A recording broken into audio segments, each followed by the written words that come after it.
ಒಮ್ಮೆಲೆ ತೂರಿ ಬಂದ ಕಲ್ಲು ಎಲ್ಲಿಂದ ಬಂದು ಬಿದ್ವು? ರಾತ್ರೋರಾತ್ರಿ ಮದ್ದೂರಿನಲ್ಲಿ ಕಿಡಿ ಹೊತ್ತಿಸಿದ್ಯಾರು? ಅರೆಸ್ಟ್ ಆಗಿರೋ 21 ಜನರು ಮಾಡಿದ್ದಾದ್ರೂ ಏನು? ಇದುವೇ ಚದುರಂಗದ ಮೊದಲ ಸ್ಟೋರಿ, ಮದ್ದೂರು ರೋಷಾಗ್ನಿ.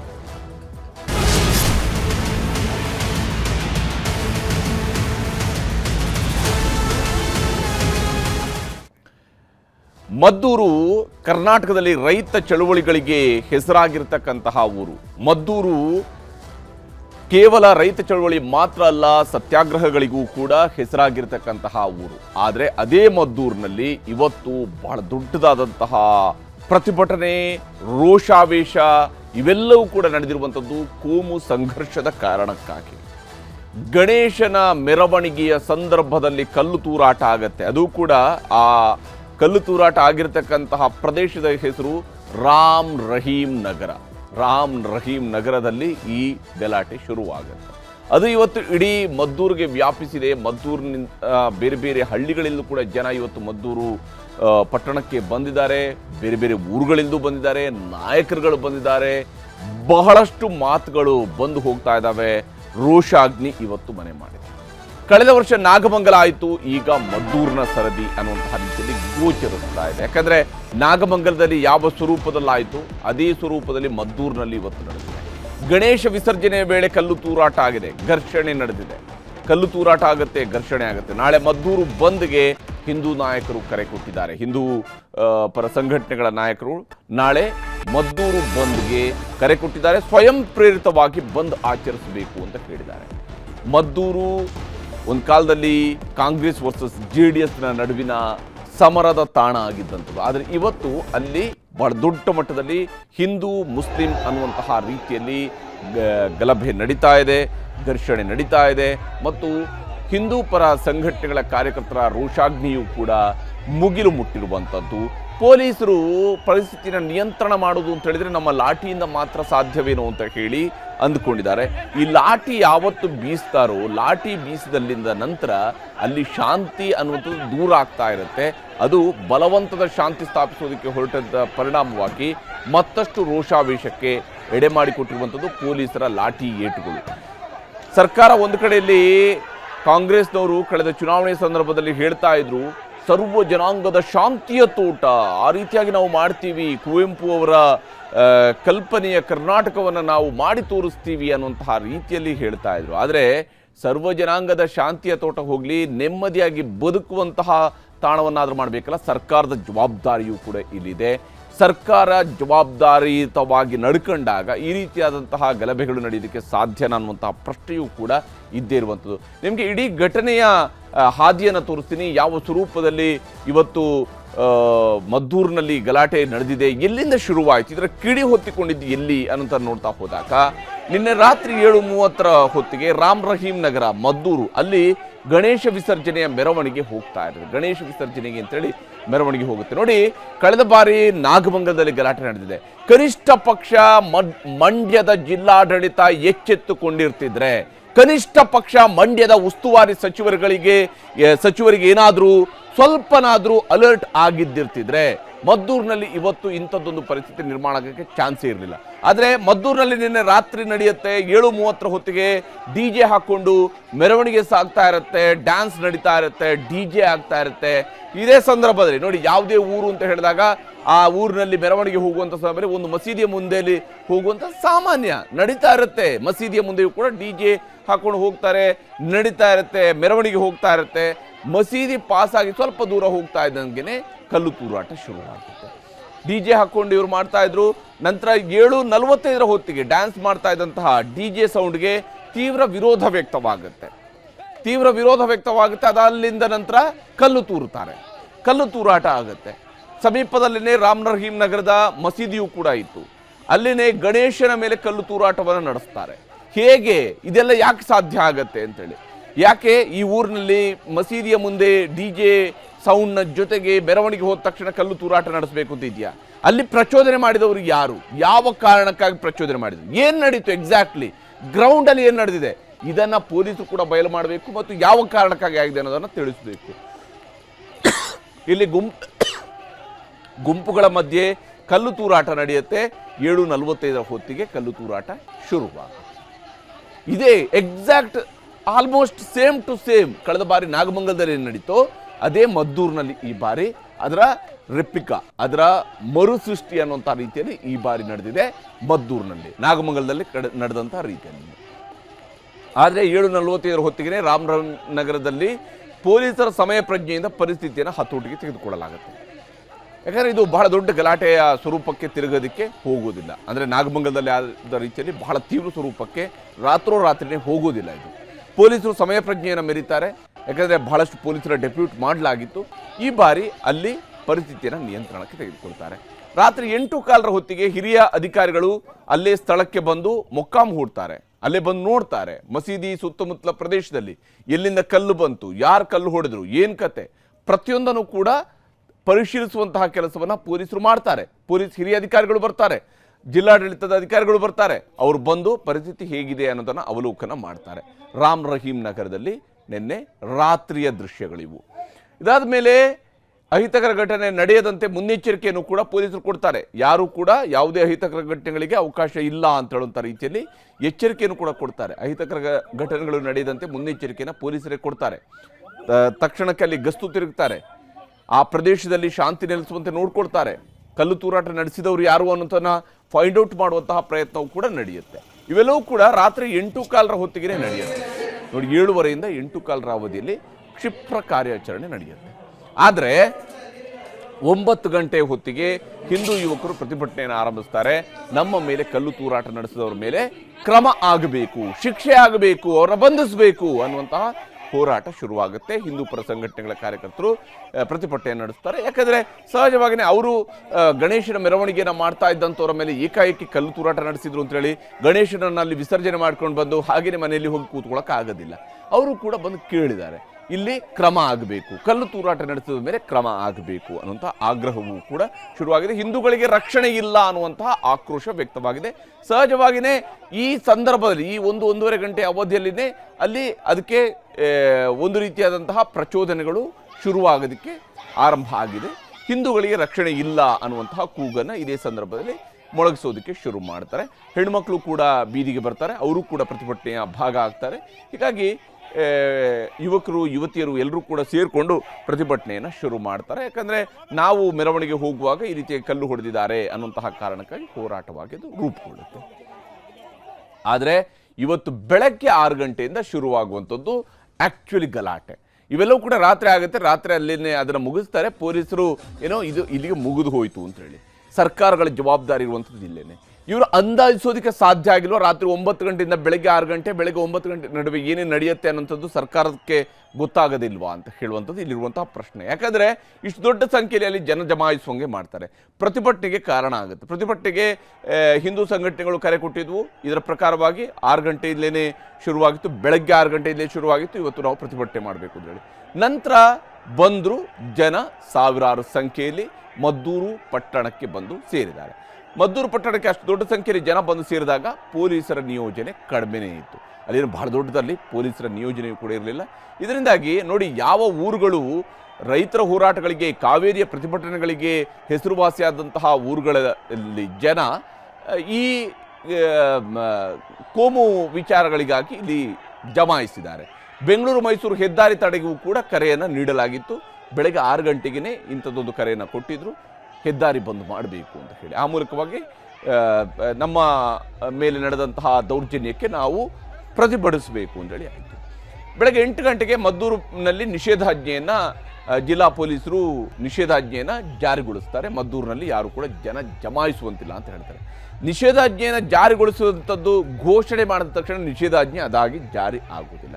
ಪೊಲೀಸರಲ್ಲಿ ಇರಬೇಕಾಗುತ್ತೆ, ನಿಷೇಧಾಜ್ಞೆಯನ್ನು ಎನ್ಶ್ಯೂರ್ ಮಾಡಬೇಕಾಗುತ್ತೆ. ಆದರೆ ಅದನ್ನು ಮಾಡಿಕೊಳ್ಳುವಲ್ಲಿ ಪೊಲೀಸರಿಗೂ ಕೂಡ ಸಾಧ್ಯ ಆಗಿಲ್ಲ. ಬೆಂಗಳೂರು ಮೈಸೂರು ಹೆದ್ದಾರಿ ತಡೆಗೆ ಕರೆಯನ್ನು ಕೊಡಲಾಗಿತ್ತು. ಅಷ್ಟೊತ್ತಿಗಾಗಲೇ ಜನ ಕೂಡ ಸಾವಿರಾರು ಸಂಖ್ಯೆಯಲ್ಲಿ ಮದ್ದೂರು ಕಡೆಗೆ ಹೊರಟಿದ್ರು, ಮದ್ದೂರು ಕಡೆಗೆ ಬರೋದಕ್ಕೆ ಶುರುವಾಗಿದ್ರು. ಬೇರೆ ಬೇರೆ ಊರುಗಳಿಂದ ಜನ ಬಂದಿದ್ದಾರೆ. ಇದು ನಡೆದಿರುವಂತಹ ಬೆಳವಣಿಗೆಗಳಲ್ಲಿ. ಈ ಸಂದರ್ಭದಲ್ಲಿ SP ಅವರು ಏನು ಮಾತನಾಡಿದ್ರು ಅನ್ನೋದು ನಿಮಗೆ ತೋರಿಸ್ತೀನಿ. ನಿನ್ನೆ ರಾತ್ರಿ ನಡೆದ ಘಟನೆ ಹಿನ್ನೆಲೆಯಲ್ಲಿ ಈಗಾಗಲೇ ನಾವು 2 ಪ್ರಕರಣವನ್ನು ದಾಖಲು ಮಾಡಿಕೊಂಡಿದ್ದೀವಿ. ಒಂದು ಸುಮೋಟೋ ಕೇಸ್ ತೊಗೊಂಡಿದ್ವಿ, ಇನ್ನೊಂದು ಒಬ್ಬರು ಅಜಯ್ ಅಂತೇಳಿ ಅವ್ರಿಗೆ ಇಂಜುರಿ ಆಗಿತ್ತು, ಅವ್ರ ಕಡೆಯಿಂದ ಒಂದು ಪ್ರಕರಣ ದಾಖಲು ಮಾಡಿದ್ದೀವಿ. ಈ ಸಂಬಂಧಪಟ್ಟಂತೆ ಈಗಾಗಲೇ 21 ಜನರನ್ನು ನಾವು ವಶಕ್ಕೆ ಪಡೆದುಕೊಂಡು ದಸ್ತಗಿರಿ ಕ್ರಮವನ್ನು ಮಾಡ್ತಾಯಿದ್ದೀವಿ. ಇನ್ನೊಂದು 4-5 ಜನ ಏನು ಆ್ಯಕ್ಟಿವ್ ಪಾತ್ರ ವಹಿಸಿದ್ದಾರೆ ಈ ಒಂದು ಘಟನೆಯಲ್ಲಿ, ಕಲ್ಲು ತೂರಾಟ ಮಾಡಿದ್ದಾರೆ, ತಳ್ಳಾಟ ಮಾಡಿದ್ದಾರೆ, ಅಂಥವ್ರನ್ನೂ ಸಹಿತ ನಾವು ಐಡೆಂಟಿಫೈ ಮಾಡಿದ್ದೀವಿ. ಆದಷ್ಟು ಬೇಗನೆ ಎಲ್ಲ ಆರೋಪಿತರನ್ನು ಅರೆಸ್ಟ್ ಮಾಡೋದು ಕ್ರಮ ಕೈಗೊಳ್ಳುತ್ತೆ. ಹೀಗೆ ಬೆಳಗ್ಗೆನೆ ಎಸ್ ಪಿ ಅವರು ಸ್ಪಷ್ಟಪಡಿಸಿದ್ರು, ನಾವು 21 ಜನರನ್ನು ಅರೆಸ್ಟ್ ಮಾಡಿದ್ವಿ, 2 ಪ್ರಕರಣ ದಾಖಲಿಸಿದ್ವಿ. ಪೊಲೀಸರೇ ಮುನ್ನೆಚ್ಚರಿಕೆ ಕ್ರಮವಾಗಿ ಸೋಮೋಟೋ ಕೇಸನ್ನು ಕೂಡ ದಾಖಲಿಸಿಕೊಂಡಿದ್ರು. ಹಾಗೆಯೇ ಅಜಯ್ ಅನ್ನುವಂಥವ್ರು ದೂರು ಕೊಟ್ಟಿದ್ರು, ಅದರ ಆಧಾರದ ಮೇಲೆ ಕೂಡ ಕ್ರಮ ಕೈಗೊಂಡಿದ್ದೀವಿ, ಪ್ರಕರಣವನ್ನು ದಾಖಲಿಸ್ಕೊಂಡಿದ್ವಿ, 21 ಜನರನ್ನು ಅರೆಸ್ಟ್ ಮಾಡಿದ್ದೀವಿ. ಇನ್ನೊಂದು 4-5 ಜನ ಇದರಲ್ಲಿ ಬಹಳ ಮುಖ್ಯ ಪಾತ್ರ ವಹಿಸಿದ್ರು ಅನ್ನೋಂಥ ಮಾಹಿತಿ ಇತ್ತು, ಅವ್ರನ್ನೂ ಕೂಡ ಹುಡುಕಾಡ್ತಾ ಇದ್ವಿ ಅನ್ನೋಂಥ ಮಾತನಾಡಿದ್ರು. ಆದರೆ ಪೊಲೀಸರ ಇಂತಹ ಮಾತುಗಳನ್ನು ಕೇಳೋದಕ್ಕೆ ಅಲ್ಲಿ ಜನ ತಯಾರಿರಲಿಲ್ಲ. ಹೀಗಾಗಿನೇ ಬೆಳಗ್ಗೆ ಏನಾಯಿತು, ನಂತರ ಬೆಳಗ್ಗೆ 9 ಗಂಟೆಯ ಹೊತ್ತಿಗೆ ಮಹಿಳೆಯರು ಅಲ್ಲಿ ಜಮಾಯಿಸ್ತಾರೆ, ಮದ್ದೂರಿನಲ್ಲಿ ಬರ್ತಾರೆ, ಅವರು ಆಕ್ರೋಶ ವ್ಯಕ್ತಪಡಿಸ್ತಾರೆ. ಪ್ರತಿಭಟನೆಯ ನೇತೃತ್ವವನ್ನು ಮಹಿಳೆಯರು ವಹಿಸ್ಕೊಳ್ತಾರೆ. ಮಹಿಳೆಯರ ಅಬ್ಬರ ಬಹಳ ಜೋರಾಗಿತ್ತು, ಅವರ ಹೋರಾಟದ ತೀವ್ರತೆ ಜೋರಾಗಿತ್ತು, ಪ್ರತಿಭಟನೆ ಇತ್ತು, ಆಕ್ರೋಶ ಇತ್ತು. ಯಾಕಂದರೆ ನಮ್ಮ ಮಕ್ಕಳಿಗೆ ಹೊಡೆದಿದ್ದಾರೆ, ಈ ರೀತಿಯಂಥ ಘಟನೆ ಆದರೆ ನಾವು ಸಹಿಸೋದಿಲ್ಲ ಅನ್ನುವಂತಹ ರೀತಿಯಲ್ಲಿ ಮಹಿಳೆಯರ ಹೋರಾಟವನ್ನು ಶುರು ಮಾಡ್ತಾರೆ. ಪೊಲೀಸರೊಂದಿಗೆ ವಾಗ್ವಾದಕ್ಕೂ ಕೂಡ ಮಹಿಳೆಯರು ಇಳಿತಾರೆ. ಯಾವಾಗ ಮಹಿಳೆಯರಲ್ಲಿ ಜಮಾಯಿಸೋದಕ್ಕೆ ಶುರು ಆಗ್ತೋ ಅವ್ರನ್ನ ತಡೆಯುವಂಥ ಪ್ರಯತ್ನವನ್ನು ಮಾಡಿದಾಗ ಅವ್ರಿಗೆ ಮತ್ತು ಪೊಲೀಸರಿಗೆ ವಾಗ್ವಾದ ನಡೆಯುತ್ತೆ. ಪೊಲೀಸರು ಮತ್ತು ಮಹಿಳೆಯರ ನಡುವೆ ವಾಗ್ವಾದ ನಡೆಯೋದಕ್ಕೆ ಶುರುವಾಗುತ್ತೆ. ಆ ಸಂದರ್ಭದಲ್ಲಿ ಮಹಿಳೆಯರು ಏನು ಹೇಳ್ತಿದ್ರು ಅನ್ನೋದು ನಿಮಗೆ ತೋರಿಸ್ತೀನಿ. ಮನೆ ಒಳಗೆ ಕೈ ಮುಕ್ಕೊಂಡು ಅವರು ಇರಬೇಕು, ಇನ್ಮೇಲೆ ಎಲ್ಲರೂ ಸಾರ್ಬಾರ್ದು. ಅವರು ಯಾಕೆಂದ್ರೆ ನಮ್ಗೆ ಇಷ್ಟೆಲ್ಲ ಪ್ರಾಬ್ಲಮ್ ಕೊಟ್ಟ ಮೇಲೆ ಅವರು ಎಲ್ಲ ಸಾರ್ಬಾರ್ದು. ಇನ್ನು ನಾವು ಅದಕ್ಕೆಲ್ಲ ಪೊಲೀಸ್ನವ್ರಿಗೆಲ್ಲ ಕಂಪ್ಲೇಂಟ್ ಕೊಟ್ಟು ಎಲ್ಲಾ ಕಡೆಗೂ ಹೋಗ್ತು, ಅದಕ್ಕೇನು ನಮಗ್ ಪ್ರತಿಕ್ರಿಯೆ ಸಿಗ್ಲಿಲ್ಲ.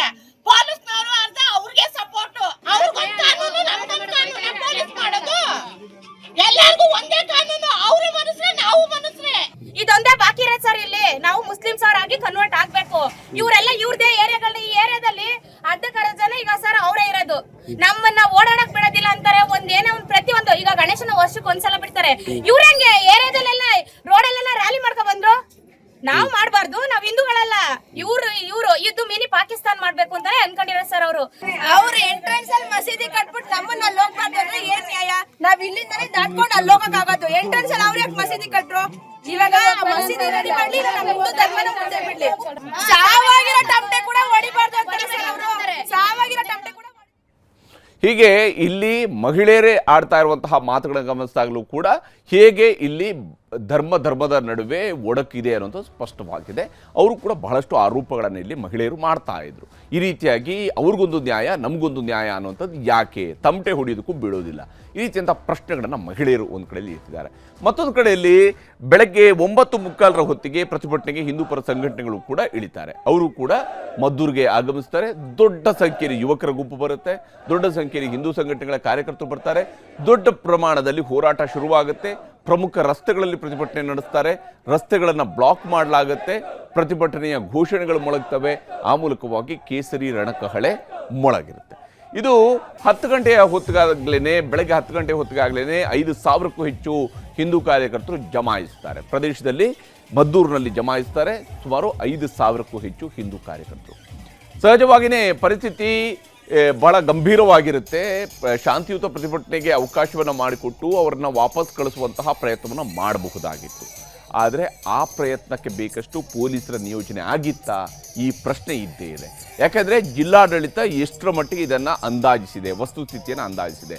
ಜಿಲ್ಲಾ ಉಸ್ತುವಾರಿ ಸಚಿವರು ಎಷ್ಟರ ಮಟ್ಟಿಗೆ ವಸ್ತುಸ್ಥಿತಿಯನ್ನು ಅಂದಾಜಿಸಿದ್ದಾರೆ, ಸರ್ಕಾರ ಎಷ್ಟರ ಮಟ್ಟಿಗೆ ಪರಿಸ್ಥಿತಿಯ ಬಗ್ಗೆ ಗಂಭೀರವಾಗಿ ತೆಗೆದುಕೊಂಡಿದೆ ಅನ್ನುವಂತಹ ಪ್ರಶ್ನೆ ಇದ್ದೇ ಇದೆ. ಅದರ ಪರಿಣಾಮವಾಗಿಯೇ ಅಲ್ಲಿ ದೊಡ್ಡ ಸಂಖ್ಯೆಯಲ್ಲಿ ಜನ ಜಮಾಯಿಸಿದ್ದಾರೆ. DJ ಹಾಕ್ಕೊಂಡು ಘೋಷಣೆ ಕೂಗ್ತಾ ಮೆರವಣಿಗೆಯನ್ನು ಮಾಡಿದ್ದಾರೆ. ನೋಡಿ, DJಗೆ ಪರ್ಮಿಷನ್ ಬೇಕು, DJಗೆ ಪರ್ಮಿಷನ್ ಬೇಕಿಲ್ಲ. ಈ ವಾದವೇ ಇವತ್ತು ಪ್ರತಿಷ್ಠೆಯಾಗಿದೆ. DJ ಅನ್ನುವಂಥದ್ದು ಇವತ್ತು ಪ್ರತಿಷ್ಠೆಯ ಪ್ರಶ್ನೆಯಾಗಿದೆ. ಧರ್ಮಗಳ ನಡುವಿನ ಒಡಕಿನ ಪ್ರಶ್ನೆ ಆಗಿರುವಂಥದ್ದು DJ ಸೌಂಡಲ್ಲಿ ಯಾವುದು ಬರುತ್ತೆ ಅಂತೇಳಿ ಅದು ಇವಾಗ ಹೋರಾಟದ ಒಂದು ಭಾಗ ಆಗಿದೆ. ಅದರ ಪರಿಣಾಮ ಮದ್ದೂರಿನಲ್ಲಿ ನಾವು ನೋಡ್ತಾ ಇದ್ವಿ. DJ ಹಾಕ್ಕೊಂಡು ಈ ರೀತಿಯಾಗಿ ಪ್ರತಿಭಟನೆ, ಮೆರವಣಿಗೆ ಇವೆಲ್ಲವನ್ನು ಕೂಡ ಮಾಡ್ತಾರೆ. ಜೈ ಶ್ರೀರಾಮ್ ಘೋಷಣೆ ಕೂಗ್ತಾ ಡ್ಯಾನ್ಸನ್ನು ಕೂಡ ಮಾಡ್ತಾರೆ. ಹೀಗೆ ಒಂದು ಕಡೆಯಲ್ಲಿ ಪ್ರತಿಭಟನೆ ತೀವ್ರಗೊಳ್ಳೋದಕ್ಕೆ ಶುರುವಾಗಿರುತ್ತೆ ಅಷ್ಟೇ, ಇನ್ನೂ ಕೂಡ ಅದು ತೀವ್ರಗೊಂಡಿರೋದಿಲ್ಲ. 10:45 ಹೊತ್ತಿಗೆ ಟೈರ್ಗಳಿಗೆ ಬೆಂಕಿ ಹಚ್ಚಿ ಆಕ್ರೋಶವನ್ನು ವ್ಯಕ್ತಪಡಿಸೋದಕ್ಕೆ ಶುರು ಮಾಡ್ತಾರೆ. ಹೀಗೆ ಪ್ರತಿಭಟನೆ ನಿಧಾನಕ್ಕೆ ಜಾಸ್ತಿ ಆಗೋದಕ್ಕೆ ಶುರು ಆಗುತ್ತೆ. ಕಿಡಿಗೇಡಿಗಳನ್ನು ಬಂಧಿಸಬೇಕು ಅನ್ನೋಂಥ ಒತ್ತಡವನ್ನು ತೀವ್ರವಾಗಿ ಹೇರ್ತಾರೆ ಪೊಲೀಸರ ಮೇಲೆ. ಅಲ್ಲಿಗೂ ಕೂಡ ಪರಿಸ್ಥಿತಿ ನಿಯಂತ್ರಣಕ್ಕೆ ಬರೋದಿಲ್ಲ, ಇಲ್ಲಿಗೆ ಪರಿಸ್ಥಿತಿ ನಿಲ್ಲೋದಿಲ್ಲ. 12:30 ಹೊತ್ತಿಗೆ ಬೆಂಗಳೂರು ಮೈಸೂರು ಹೆದ್ದಾರಿಯನ್ನು ತಡೆಯೋದಕ್ಕೆ ಮುಂದಾಗ್ತಾರೆ. ಎಕ್ಸ್ಪ್ರೆಸ್ ವೇಲಿ, ಯಾಕೆಂದರೆ ಹಳೆ ರೋಡ್ನಲ್ಲಿ ನಾವು ಬಂದ್ ಮಾಡಿದರೆ ಸಾಕಾಗೋದಿಲ್ಲ, ಅದರ ಪರಿಣಾಮ ಜಾಸ್ತಿ ಆಗೋದಿಲ್ಲ, ಆದರೆ ಹೆದ್ದಾರಿಯನ್ನೇ ಬಂದ್ ಮಾಡಬೇಕು ಅಂತೇಳಿ ಹೊರಡ್ತಾರೆ. ಇದೇ ಸಂದರ್ಭದಲ್ಲಿ ಪೊಲೀಸ್ ಸ್ಟೇಷನ್ಗೂ ಕೂಡ ಮುತ್ತಿಗೆ ಹಾಕೋದಕ್ಕೆ ಯತ್ನಿಸ್ತಾರೆ. ಪೊಲೀಸ್ ಸ್ಟೇಷನ್ಗೆ ಮುತ್ತಿಗೆ ಹಾಕಬೇಕು ಅನ್ನುವಂತಹ ಪ್ರಯತ್ನವೂ ಕೂಡ ನಡೆಯುತ್ತೆ. ಇದರಿಂದಾಗಿ ಹೋರಾಟಗಾರರನ್ನು ತಡೆಯೋದಕ್ಕೆ ಪೊಲೀಸರು ಈಗ ಹರಸಾಹಸ ಪಡಬೇಕಾಗತ್ತೆ. ಪರಿಸ್ಥಿತಿ ಅವರ ಕೈಮೀರಿ ಹೋಗಿರುತ್ತೆ. 5,000 10,000ದಷ್ಟು ಜನ ಅಲ್ಲಿ ಜಮಾವಣೆಗೊಂಡಿದ್ರು. ಇದರಿಂದಾಗಿ ಪರಿಸ್ಥಿತಿ ಸಹಜವಾಗಿಯೇ ಕೈಮೀರಿ ಹೋಗುತ್ತೆ ಮತ್ತು ಹೋರಾಟಗಾರರನ್ನು ತಡೆಯೋದಕ್ಕೆ ಪೊಲೀಸರು ಹರಸಾಹಸ ಪಡ್ತಾರೆ. ಇದರ ಮುಂದುವರೆದ ಭಾಗವಾಗಿ ಅಲ್ಲಿ 12:52 ಹೊತ್ತಿಗೆ ತಾಲೂಕು ಕಚೇರಿಗೆ ಮುತ್ತಿಗೆ ಹಾಕೋದಕ್ಕೆ ಹಿಂದೂ ಪರ ಸಂಘಟನೆಗಳ ಕಾರ್ಯಕರ್ತರು ಮುಂದಾಗ್ತಾರೆ. ಪರಿಸ್ಥಿತಿ ಹತೋಟಿಗೆ ತೆಗೆದುಕೊಳ್ಳೋದಕ್ಕೆ ಪೊಲೀಸರು ಕಷ್ಟಪಡ್ತಾರೆ. ಅವರ ಪರದಾಟ ಗೋಚರಿಸ್ತಾ ಇತ್ತು. ಪೊಲೀಸ್ ಸ್ಟೇಷನ್, ತಾಲೂಕು ಕಚೇರಿಗಳ ಮುಂದೆ ಹೈಡ್ರಾಮಾ ನಡೆಯುತ್ತೆ. ಇವೆಲ್ಲವೂ ಕೂಡ ನಡೀತಾ ಇರುವ ಸಂದರ್ಭದಲ್ಲಿ ಪೊಲೀಸರು ಮತ್ತು ಹಿಂದೂ ಕಾರ್ಯಕರ್ತರ ನಡುವೆ ಜಟಾಪಟಿಯೂ ಕೂಡ ಶುರು ಮಾಡುತ್ತಾರೆ. ಕೆಲವೊಂದು ಕಡೆಗಳಲ್ಲಿ ಲಘು ಲಾಠಿ ಪ್ರಹಾರವೂ ಕೂಡ ಆರಂಭ ಆಗುತ್ತೆ. 12:52 ಹೊತ್ತಿಗೆ ಈ ರೀತಿಯಾದಂತಹ ಘಟನೆಗಳು ನಡೆಯೋದಕ್ಕೆ ಶುರುವಾಗುತ್ತೆ. 1:37 ಹೊತ್ತಿಗೆ ತಾಲೂಕು ಕಚೇರಿ ಮುಂಭಾಗದಲ್ಲಿ ಆಕ್ರೋಶ ತೀವ್ರಗೊಳ್ಳುತ್ತೆ. ಅಲ್ಲಿಗೇ ಲಾಠಿ ಚಾರ್ಜ್ ಮಾಡಿದವರನ್ನು ಅಮಾನತು ಮಾಡಬೇಕು, ಯಾಕಂದರೆ ಅಲ್ಲಿ ಆಗಲೇ ಹಿಂದೂ ಕಾರ್ಯಕರ್ತರ ಮೇಲೆ ಲಾಠಿ ಚಾರ್ಜ್ ಮಾಡಿದ್ದಾರೆ. ಹೆಣ್ಣುಮಕ್ಕಳು ಅಂತೂ ಕೂಡ ನೋಡದೆ ಹೊಡೆದಿದ್ದಾರೆ. ಸಿಕ್ಕವರ ಮೇಲೆ ಲಾಠಿ ಬೀಸಿದ್ದಾರೆ ಅನ್ನುವಂಥ ಕಾರಣಕ್ಕೆ ಅದರಲ್ಲಿ ಒಬ್ಬಳು ಹುಡುಗಿ ರೋಡಲ್ಲಿ ನಡು ರಸ್ತೆಯಲ್ಲಿ ಕುಳಿತುಕೊಂಡು ಜೋರಾಗಿ ಕಿರ್ಚಾಡ್ತಾ ಇದ್ಲು. ಹಣೆ ಚಚ್ಕೊಂಡು ಆಕೆ ಕಿರ್ಚಾಡ್ತಾ ಇದ್ಲು. ಯಾಕಂದರೆ ಅವಳಿಗೂ ಕೂಡ 3 ಪೆಟ್ಟನ್ನು ಹೊಡಿತಾರೆ ಪೊಲೀಸ್ ಅಧಿಕಾರಿ.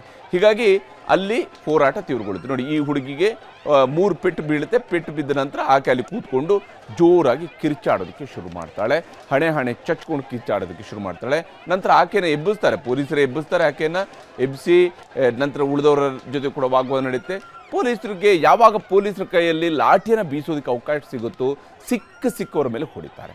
ಇದರ ಪರಿಣಾಮವಾಗಿ ತಾಲೂಕು ಕಚೇರಿಗೆ 1:40 ಹೊತ್ತಿಗೆ ಪ್ರತಾಪ್ ಸಿಂಹ ಅವರು ಬರ್ತಾರೆ. ಮಾಜಿ ಸಂಸದರಾಗಿರುವಂತಹ ಪ್ರತಾಪ್ ಸಿಂಹ ಬರ್ತಾರೆ.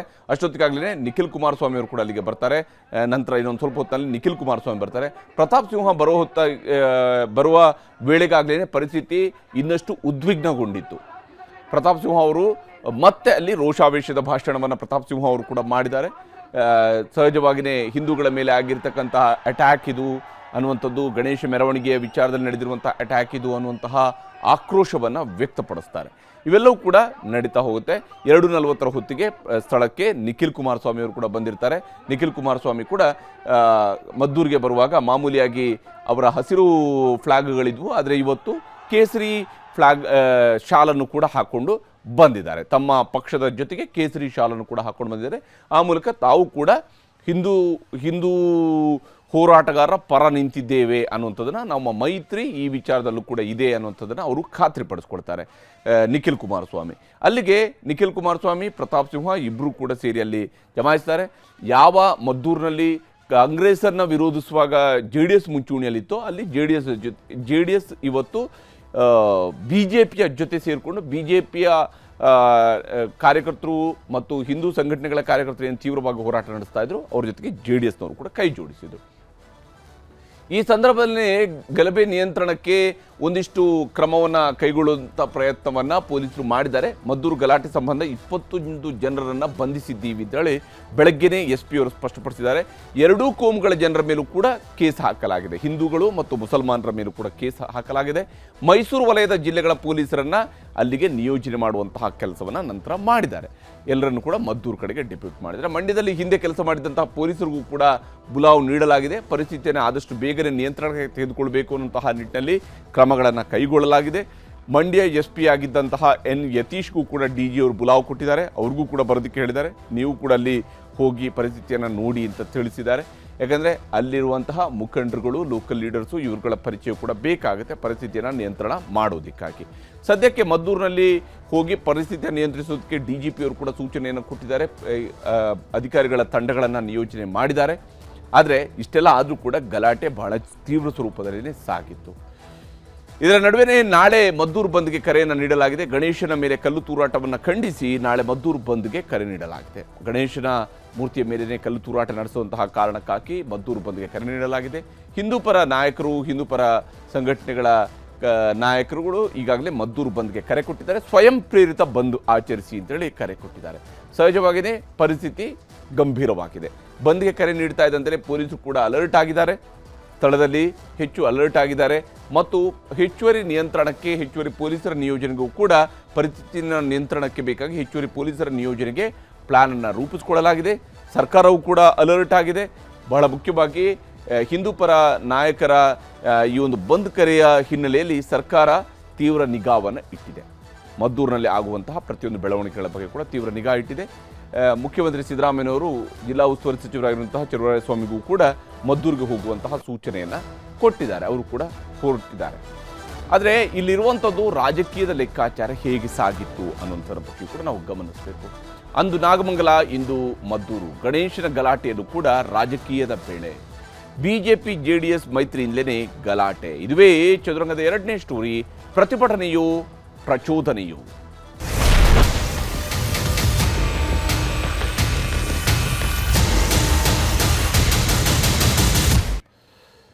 ಮದ್ದೂರಿನಲ್ಲೂ ಕೂಡ ರಾಜಕೀಯ ಬೇಳೆ ಬೇಯಿಸ್ಕೊಳ್ಳೋದಕ್ಕೆ ಮುಂದಾದಂತೆ ಕಾಣ್ತಾ ಇದೆ. ಯಾಕೆಂದರೆ ಮದ್ದೂರು ವಡೆಗೆ ಭಾಳ ಫೇಮಸ್ ಆಗಿರುತ್ತದೆ. ಆದರೆ ಇಲ್ಲಿಗ ವಡೆಯನ್ನು ಕಾಯಿಸುವಂಥ ಕೆಲಸವನ್ನು ರಾಜಕೀಯ ನಾಯಕರೇ ತಮ್ಮ ರಾಜಕೀಯದ ವಡೆಯನ್ನು ಕಾಯಿಸುವಂಥ ಕೆಲಸವನ್ನು ಮಾಡ್ತಾ ಇದ್ದಾರೆ. ಯಾರಿಗೆ ಹೆಚ್ಚು ಲಾಭ ಇದು ತದ್ಕೊಡುತ್ತೆ ಅನ್ನುವಂತಹ ಲೆಕ್ಕಾಚಾರದಲ್ಲಿ ಗೋಚರಿಸ್ತಾ ಇದೆ. ಯಾಕಂದರೆ ಹೊತ್ತಿ ಉರಿದಂತಹ ಮದ್ದೂರಿನಲ್ಲಿ ರಾಜಕೀಯ ಪ್ರಚಂಡವಾಗಿ ಈಗ ನಡೀತಾ ಇರುವಂಥದ್ದು.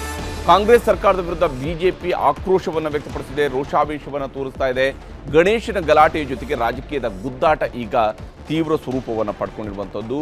ಮದ್ದೂರಿನಲ್ಲಿ ಶಾಂತಿ ನೆಲೆಸುವಂತೆ ನೋಡಿಕೊಳ್ಬೇಕಾಗಿರುವಂತಹ ಜವಾಬ್ದಾರಿಯುತ ಸ್ಥಾನದಲ್ಲಿರ್ತಕ್ಕಂಥ ರಾಜಕೀಯ ಪಕ್ಷಗಳು ಇದಕ್ಕೆ ರಾಜಕೀಯದ ತುಪ್ಪ ಸುರಿಯುವಂತಹ ಕೆಲಸವನ್ನು ಮಾಡ್ತಿದ್ದಾರೆ ಹೊರತು ಯಾರಿಗೂ ಕೂಡ ಕಾಮನ್ ಮ್ಯಾನ್ ಆರಾಮಾಗಿರಬೇಕು ಅನ್ನೋದು ಬೇಕಾಗಿಲ್ಲ. ಯಾರಿಗೆ ಇಲ್ಲಿ ಪೆಟ್ಟು ಬಿದ್ದಿದೆಯೋ, ಯಾರ್ಯಾರು ಇವತ್ತು ಲಾಠಿ ಏಟು ತಿಂದಿದ್ದಾರೋ ಇವರೆಲ್ಲರೂ ಕೂಡ ಅದೇ ರೈತರ ಮಕ್ಕಳಿರ್ತಾರೆ ಅಥವಾ ಬಡವರಿರ್ತಾರೆ, ಮಧ್ಯಮ ವರ್ಗದವರು ಇರ್ತಾರೆ ಹೊರತು ಬೇರೆ ಯಾರಿರೋದಿಲ್ಲ. ಅಂತಹ ಮಕ್ಕಳೇ ಇವತ್ತಲ್ಲಿ ಬಂದು ಪೆಟ್ಟು ತಿಂದಿರುವಂಥದ್ದು, ಲಾಠಿ ಏಟುಗಳನ್ನು ತಿಂದಿದ್ದಾರೆ. ಅವರನ್ನು ಮುಂದಿಟ್ಟುಕೊಂಡೇ ಇಲ್ಲಿ ರಾಜಕೀಯದ ಬೇಳೆ ಬೇಯಿಸುವಂತಹ ಪ್ರಯತ್ನ ಎರಡೂ ಕಡೆಯಿಂದಲೂ ಕೂಡ ಸಾಗ್ತಾ ಇದೆ. ಆಡಳಿತ ಪಕ್ಷವೂ ಅಷ್ಟೇ, ಪ್ರತಿಪಕ್ಷಗಳೂ ಅಷ್ಟೇ. ಎಲ್ರಿಗೂ ಕೂಡ ಇಲ್ಲಿ ಸದ್ಯಕ್ಕೆ ಇರುವಂತಹ ಗಲಾಟೆಯಲ್ಲಿ ತಮಗೇನು ಲಾಭ ಅನ್ನುವಂಥ ರೀತಿಯಲ್ಲಿ ಯೋಚಿಸ್ತಾ ಇದ್ದಾರೆ. ಬಿಜೆಪಿಯ ಏಟು ಮತ್ತು ಕಾಂಗ್ರೆಸ್ನ ತಿರುಗೇಟು ಹೇಗೆ ನಡೀತಿದೆ ಅನ್ನೋದನ್ನು ನಿಮಗೆ ತೋರಿಸ್ತೀನಿ. ಕನ್ನಡಿಗರ ಸರ್ಕಾರ ಅಲ್ಲ, ಇದು ತಾಲಿಬಾನ್ ಸರ್ಕಾರ ಅಂತ ಹೇಳಿ ಪ್ರತಿಪಕ್ಷ ನಾಯಕರುಗಳು ಹೇಳ್ತಾರೆ. ಇವರಿಗೆ ಯಾವುದೇ ಗಲಾಟೆ ಆದಾಗೂ ಕೂಡ ಇದನ್ನು ತಾಲಿಬಾನ್ ಸರ್ಕಾರ ಅಂತೇಳಿ ಕರೀತಾರೆ. ತಾಲಿಬಾನ್ನ ಮೇಲೆ ವಿಪರೀತವಾದಂಥ ಪ್ರೀತಿಯನ್ನು ಪ್ರದರ್ಶಿಸ್ತಾರೆ.